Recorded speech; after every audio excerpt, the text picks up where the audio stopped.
સ્ત્રીનો અષ્ટ પ્રકાર હે સંતો તમે ત્યાગ રાખજો. જેમ સ્ત્રીનો ત્યાગ એમ ધનનો ત્યાગ રાખજો.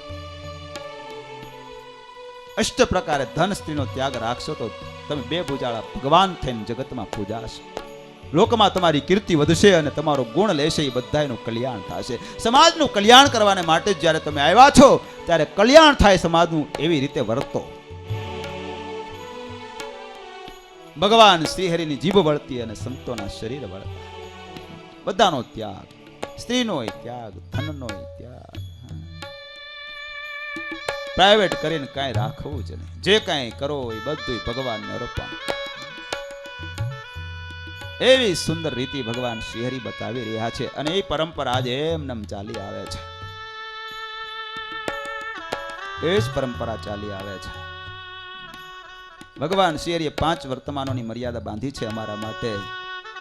આજ અમારા અંતરમાં આનંદ છે. ભગવાન શ્રીહરિની કૃપાથી, પરમ પૂજ્ય મહારાજશ્રીના આશીર્વાદથી, લાલજી મહારાજશ્રીના આશીર્વાદથી, પરમ પૂજ્ય અમારા ગુરુજીના આશીર્વાદથી આ બધા નાના સંતો પાર્ષદો આજ ભગવાનની બાંધેલી પંચવર્તમાનની મર્યાદાનું સારધાર પાલન કરી રહ્યા છે.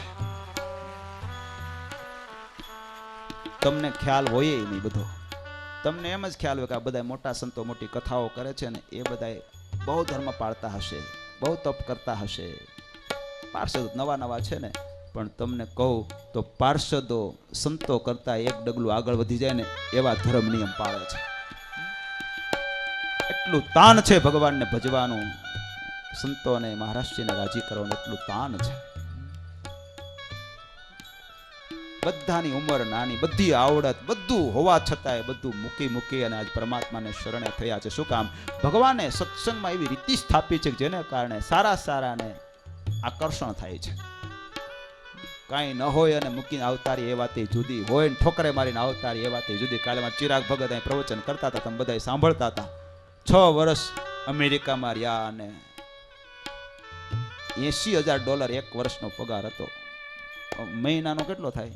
$6,000 એટલે 3.5 લાખ થાય મહિનાનો. આપણા 3.5 લાખ. એ બધું મૂકી અને એમ સમજાઈ ગયું કે સદ્ધર્મનું પાલન કરવું હશે તો સારા સંતોના યોગમાં રહેવું પડશે. અને એને એવો યોગ દેખાણો એટલે અમેરિકાનું બધું હતું એને મૂકી અને અવતાર્યા. કાંઈ કઠણ ન પડ્યું.